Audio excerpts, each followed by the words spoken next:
This episode of Marijuana Today Daily is brought to you by MJ Today Media, publishers of this podcast, our flagship show Marijuana Today, as well as the weekly podcasts Green Rush and Weed Wonks, which can be found respectively over at greenrushpodcast.net and weedwonks.com. If you have a legal marijuana product, service, brand, or company that you want to market to the best audience in legal marijuana, then zip me an email to learn how to get started. You can reach me at shay@mjtodaymedia.com, with Shay spelled S-H-E-A.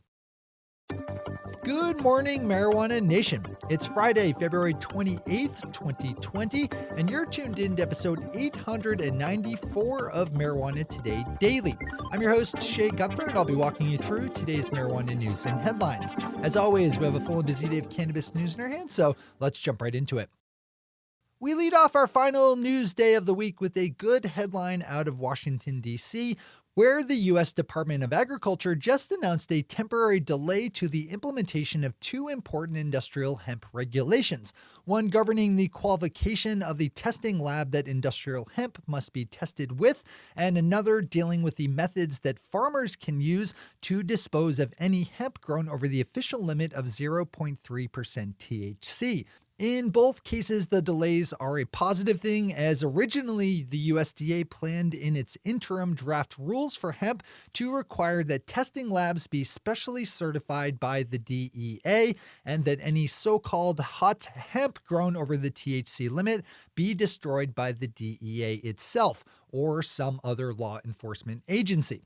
The rules will be officially delayed until October 31st, 2021, or until the government crafts a replacing permanent set.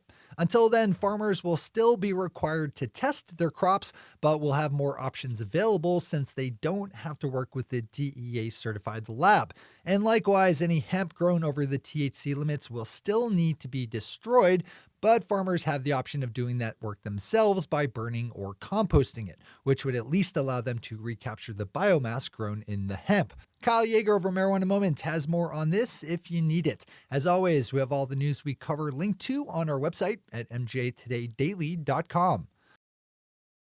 We leap to the global realm for story number 2 today as Cornelius P. DeJonchier, President of the United Nations organization, the International Narcotics Control Board, or INCB, spoke yesterday at a press conference announcing his organization's 2019 annual report, and said that it might be time to modernize international drug control treaties to better reflect the fact that marijuana is becoming ever more legal across the world. As Marijuana Business Daily's Alfredo Pascual has it, this is significant given the generally conservative reputation of the INCB and comes just ahead of meetings next week of the United Nations Commission on Narcotics Drugs. This is a storyline you should have a good solid handle on, as there's a lot of both impact and opportunity wrapped up in international drug control policy. So swing on over to Marijuana Business Daily for the full dive in. Our final top story of the day has us up in Vermont, where lawmakers are on the verge of handing over Senate Bill 54, which would set up a taxed and regulated sales program, to the desk of Governor Phil Scott for consideration. We've covered this one extensively as it's developed, and this latest update looks at the pushback to the legalization bill by Vermont marijuana farmers, who are not happy that the bill only allows the handful of existing licensed medical marijuana operators to become fully vertically integrated operations, restricting everyone else to being licensed in just one link in the cannabis business chain, as just cultivators, dispensers, processors, testing labs, or wholesale operators. That means that local Vermont farmers will not be able to sell directly to consumers. It's not likely that Senate Bill 54 will be modified to change up that approach before going before Governor Scott, so expect this concern to stick around. Those are our top stories for today. It's time for Marijuana Today Daily Headlines Blitz. Before we blitz out in headlines, let's quickly thank our sponsor, MJ Today Media, publishers of this podcast, our flagship show, Marijuana Today, as well as the weekly podcasts Green Rush and Weed Wonks, We have tens of thousands of listeners tuning into our podcasts each day and every week here at MJ Today Media. When it comes to legal marijuana business podcasting, we've got the biggest tent around, filled with all kinds of legal marijuana industry decision makers, investors, activists, business owners, and all around cannabis nerds. And I say that as a proud cannabis nerd myself. There is no more effective place to market a legal marijuana business, brand, or service than with us.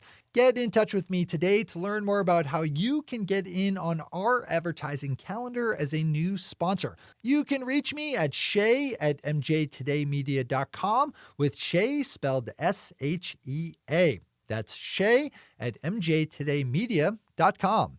All right, time for the Blitz. Tori Bedford and Amanda Belland at WGBH have a great longer-form look at Massachusetts and the host community agreement system that the state has set up for legal marijuana business operators. The agreements have to be forged between legal marijuana businesses and the communities in which they hope to operate in, and call for the cannabis businesses to pay certain amounts of money in the forms of fees and donations to local charities. By Massachusetts law, those agreements are supposed to call for no more than 3% of a business's revenue, but it's been generally known for a while now that most demand far more than that, and they get it, as a company can't operate legally without an agreement. This is a good read as it details some of these specific cases of municipal overreach. There's movement at the state legislative level to give power over host community agreements to the Massachusetts Cannabis Control Commission, but so far nothing yet has been passed. So another good one to keep on your radar, especially if you do business in the Bay State. Marijuana Business Daily's Jeff Smith pulled together a helpful roundup of bits of advice from industry professionals about things that legal marijuana companies can learn about the process by which industrial hemp is being made legal. I think it was a good choice to make tip number one, quote, federal rulemaking will take a long time, unquote, as we see federal regulators still working on the regulations for industrial hemp, more than a year after it was legalized in the 2018 Farm Bill. Besides that, you can expect cannabis to become even more of a commodity crop than it already is under full legalization, and that our industry will continue to be governed in full legality under both federal and state law.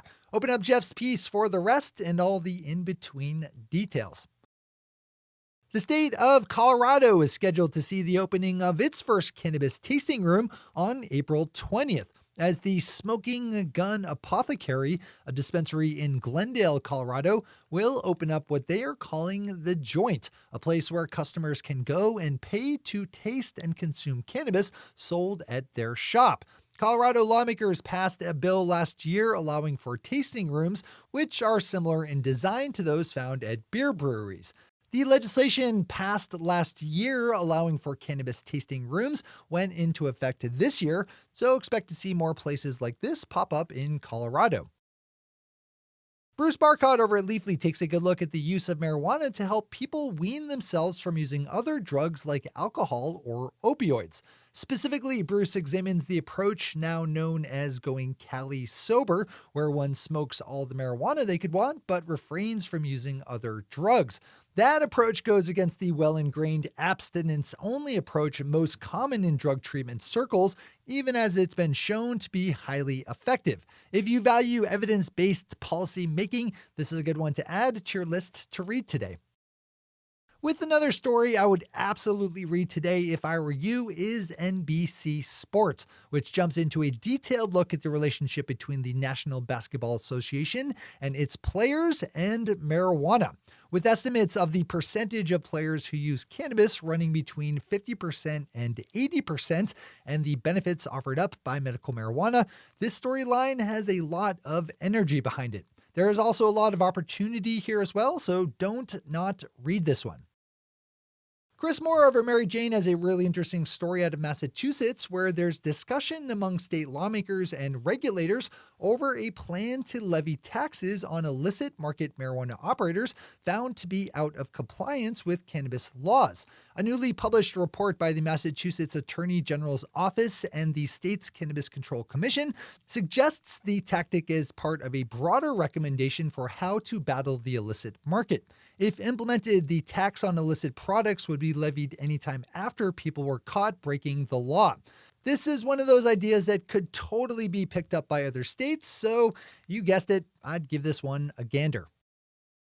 We end the news day and the news week with a nice headline out of Colorado, where a newly released survey of young people living in Denver suggests that 81% of city teenagers don't use cannabis, down a percentage point from 2018. The survey was conducted with 1,000 teenaged participants and would seem to back up the idea that legal marijuana does not cause a state's youth to all turn into raging potheads. Those are the headlines and news for the day. I'll be back with you Monday morning with another information-packed episode of Marijuana Today Daily. But in the meantime, if you have any stories to share or feedback to give, zip us an email to headlines@mjtodaydaily.com. And while you're clicking around the interwebs, swing over to our website at mjtodaydaily.com to find links to all the news we cover. Thanks to our sponsor, MGA Today Media, and to our awesome patron listeners for the support that makes this show possible. To join the illustrious ranks of the patron listeners yourself, swing over to our website at mjtodaydaily.com and click on that big blue button at the top of the page that says Become a Patron. I'm your host, Shay Gunther. Thanks for tuning in and starting your day with Marijuana Today. Today.